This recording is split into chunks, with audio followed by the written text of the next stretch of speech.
Man, I started this ministry, this church. Of course, it always starts with a call. My spiritual father was mentoring me, and you're going to start a church, and you're going to do this, and you're going to do that. When he got to me, I was quick to be like, man, I'm not starting no church. I'm going to go and I'm going to help somebody. Probably about 3 years in, man, I just started really feeling this unction, like I was something I was supposed to be doing that I wasn't doing. It was I really started seeking God's face, and I went back to those words like, God, you know me. I don't want to just start a church to start a church. Finally, I walk outside. I'm like, God, I think I know what I need to do. And so after service, I talked to the pastor and said, hey, sir, I really feel like the Lord is leading me to start ministry.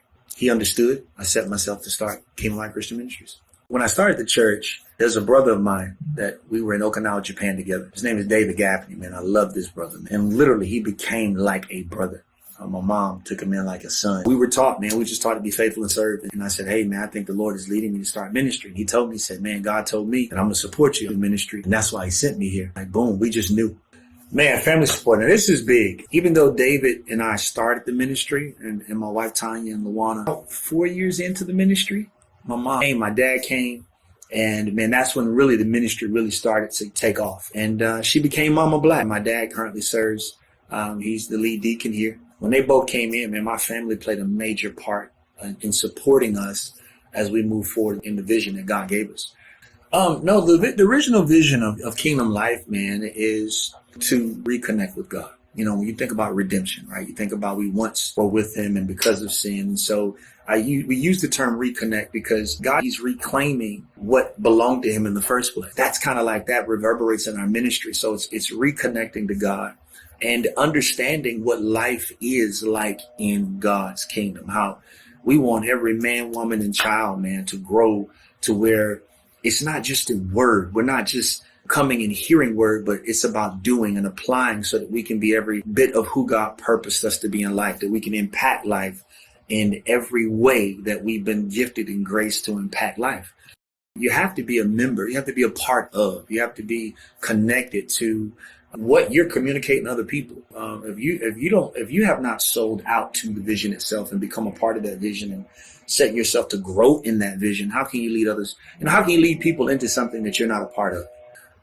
Man, we are a part of community in a lot of different ways. When it came to outreach, we didn't want to just do the typical knock on your door. You know, do you know Jesus? We felt like, man, we are a part of the community and we want to make available, you know, the different things that God has blessed us with to do. We have a youth sports program, like we're finding, which is another nonprofit that we have. Our impact program, we focus on community needs and things such as like literacy and financial literacy, life skills and so forth. We work with city council.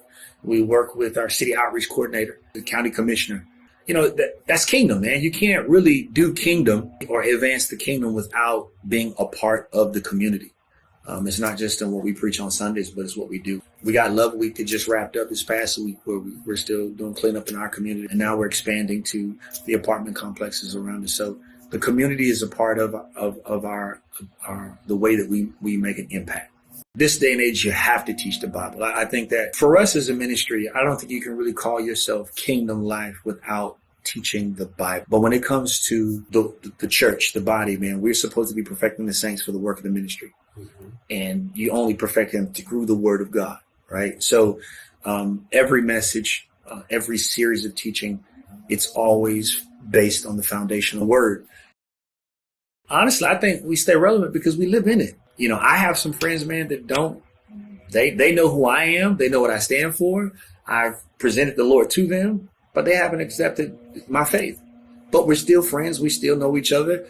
Like, man, and that's the one thing they appreciate is I think relevance is also found in being genuine and upholding your standard. Like, you believe in what you believe, right? And people can respect that.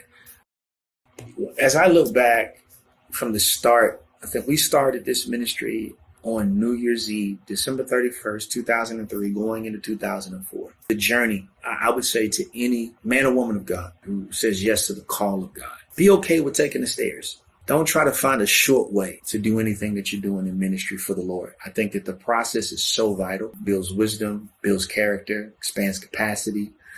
You're proven in this, anybody listening, in any aspect call, not even just starting a church, but just in any responding to the call of God. man, don't be afraid to take the stairs. Don't skip the process. It's so important.